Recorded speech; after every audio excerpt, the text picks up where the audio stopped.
let's continue to solve another Leetcode problem. 1463 cherry pickup 2. If you've solved the cherry pickup 1 problem, normally this one should be easier for you. You can just copy and paste the template. The only difference is that we have two robots, number 1 and number 2. So the number 1 will be standing at the top left corner, and the number 2 will be standing at the top right corner. But for the cherry pickup 1, so one robot is at the top left, another is the bottom right. Normally you're gonna turn the problem into all the robots will be standing at the top left. But for this problem, it is given to you. One is at the top left, another is bottom right. This is gonna be much easier than cherry pickup 1. Yeah, because this person is just standing here, another person is just standing here, and inside the grid there will be numbers. Yeah, it is starting from 0, but there's no obstacles. We just need to check the numbers. Yeah, so basically this is a DP problem. So for robot 1, it will check all the combinations. So for example, if the robot 1 start here and the robot 2 start here, and for the next position, so the robot 1 will check just below it, and just the diagonal will check this one. Yeah, and for robot number 2, it will check this one, and it will check this one. But it will get the maximum sum of the two. Yeah, if we only take this 5, if robot 1 take 5, robot 2 take 5, it is only 5. But what if robot 1 take 2 and robot 2 take 5? So that is 7. So we're gonna get the maximum of 7. So what is the result from here? It is 3 plus 1 plus 7. Yeah, and then we go to the next. So if it is 7, it means robot 1 standing in here, robot 2 standing here. And then robot 1 can choose this one or this one. And what about robot 2 can choose this one and the right one. So what gonna be the maximum? Of course, the maximum gonna be 10, because robot 1 will be standing here and robot 2 will be standing here. So it's gonna be 10. What about the next? Robot 1 will choose this 2, and robot 2 can either choose this one or this one. It's the same. So it is 3. Now we need to sum up all of them. 4 plus 7, 11 plus 10 plus 3, it is 24. As you can see that basically this is a dynamic programming problem. But this is much easier than cherry pickup 1, because for cherry pickup 1, another robot is here. You need to turn this robot to the top left corner, and then two robots will be working together. Now we have robot 1 and 2 standing at the first row, and they will be working together until they went to the last row, and we just need to check what is the maximum cherries we can pick at each position, and we're gonna sum up all of them. As you can see, this would be much easier. Now let's just check some cases. So we have rows and columns. So this means it is not a square, it is a rectangle, and rows column is 70, and grid is 0 to 100.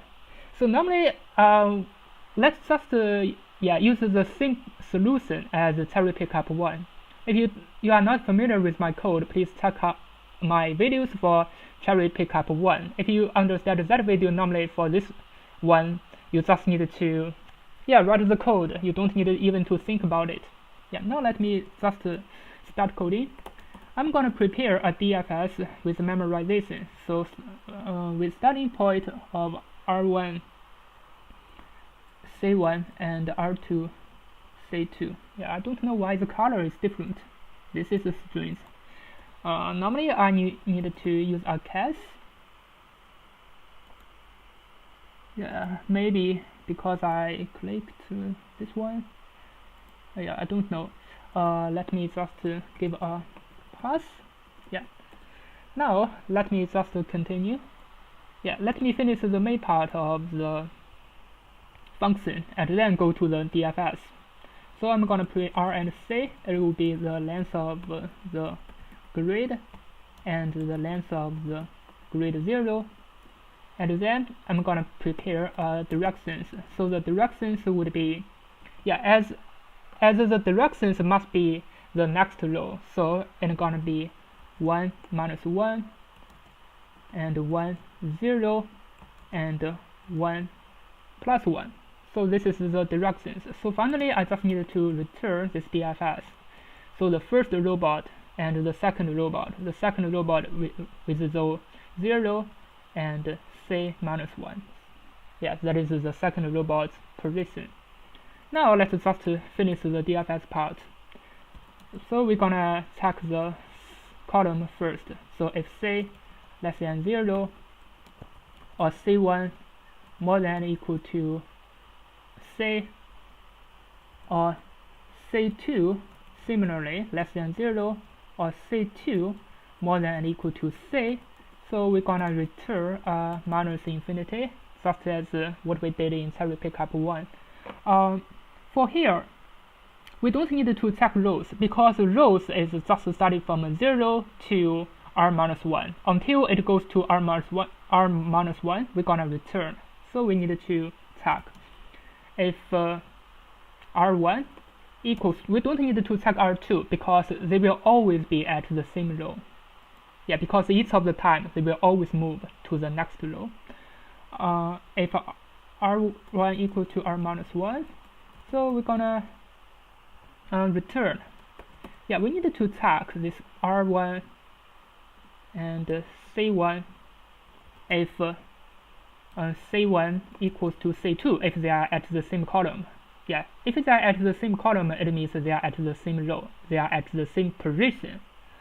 Else, we need to sum up all of them, r1, c1 plus grid r2 and c2. Yeah. Yeah, we finished the edge cases. So this is the edge cases.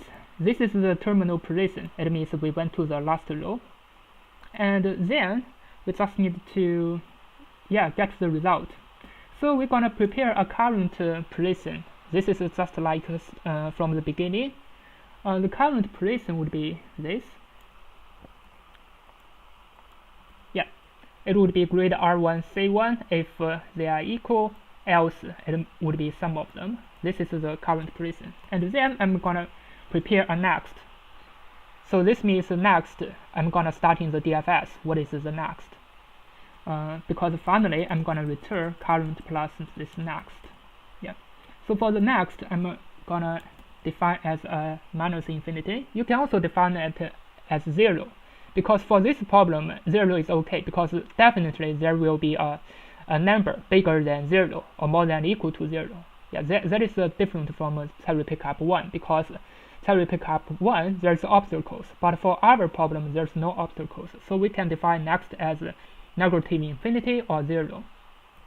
Now we just need to check all the positions. So for dr1, dc1 in directions, for dr2 and dc2 in directions. Now we're gonna check row 1 and column 1. It should be r1 plus dr1 and c1 plus dc1, and then I just need to copy to check the second position, the robot of the number 2. So it's gonna be row 2, column 2, r2, dr2, and this one I'm gonna change it to c2 and dc2. Yeah. Now I need to check the maximum, because I want to get the maximum value next with DFS. It's gonna be row 1, column 1, row 2, and column 2. Yeah. So this is the entire code.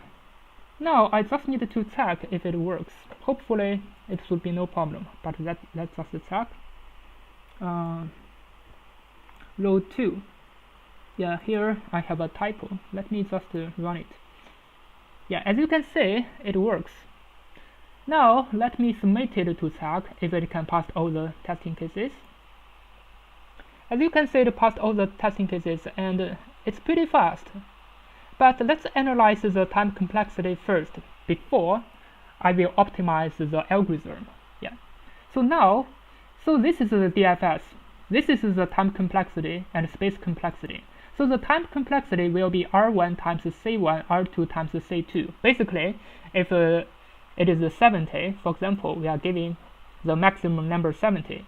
Yeah, it is n to the power of 4, times 3 times 3, because this one have 3.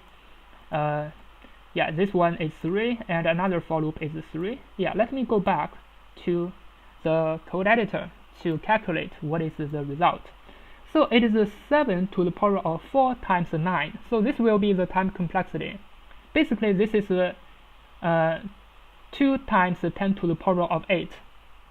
Yeah, it is the algorithm already reaches 2 times 10 to the power of 8, but it can still pass. Normally this cannot pass. Maybe it depended on the testing cases.